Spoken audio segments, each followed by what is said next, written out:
Now we're in the new Londo ruins. Getting towards the end of the game. You need a transient curse to get through this area successfully. Or you can actually get cursed, but I would highly recommend not doing that. A transient curse is a little item you can pick up that temporarily curses you. Well, actually, no. It doesn't... like the curse frogs that I got completely screwed over by earlier on in the game that take away half your health. The transient curse does not have that effect. You can buy the item from the undead merchant in the at the very end of the waterway kind of bridge at the very opening area of the game, and you really only need one. Plenty of these ghosts that you're going to kill will drop them, and what using the transient curse allows you to do is actually hit these ghosts. There's also a firekeeper soul in just a second up here, and there's the ghosts. And you can kind of tell that the trickiest part of this is sometimes the transient curse will wear off and you'll start swinging away at these guys and you're doing absolutely no damage, and it takes you a couple seconds to realize that the curse is worn off. So make your way over here to the right.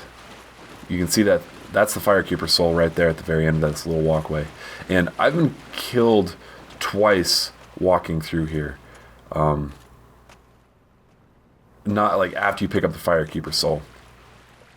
And there's a very narrow walkway right there that you have to traverse. So kind of back up into this more easy to navigate area. Kill the ghosts that are right there. And I'm really surprised that none of them have dropped a transient soul for me yet. But anyway, be very careful after you pick up this firekeeper soul and turn around and walk out of here. I've been killed by the camera angle. Just like it likes to just completely change angles there, and if you're walking too fast, you will absolutely just walk right off this little catwalk and fall in the water and die. It really sucks. So anyway, I just keep on moving along. At the end of this video, we're going to be lowering the water, which kind of opens up a shortcut and a new area. And yeah, I'm not going to do a voiceover for this whole video just because it's relatively long and pretty straightforward.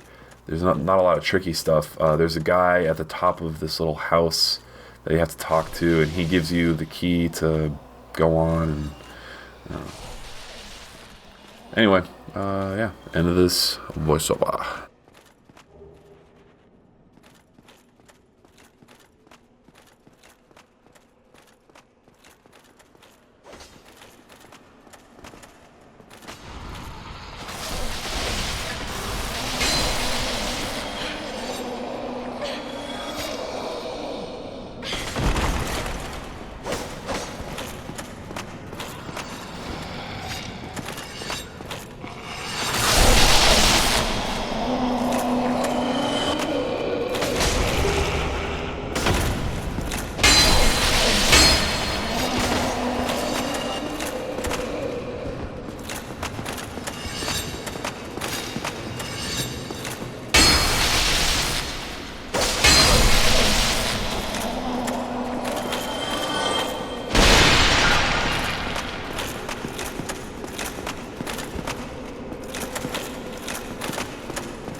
Well, this is you very... I know you see this.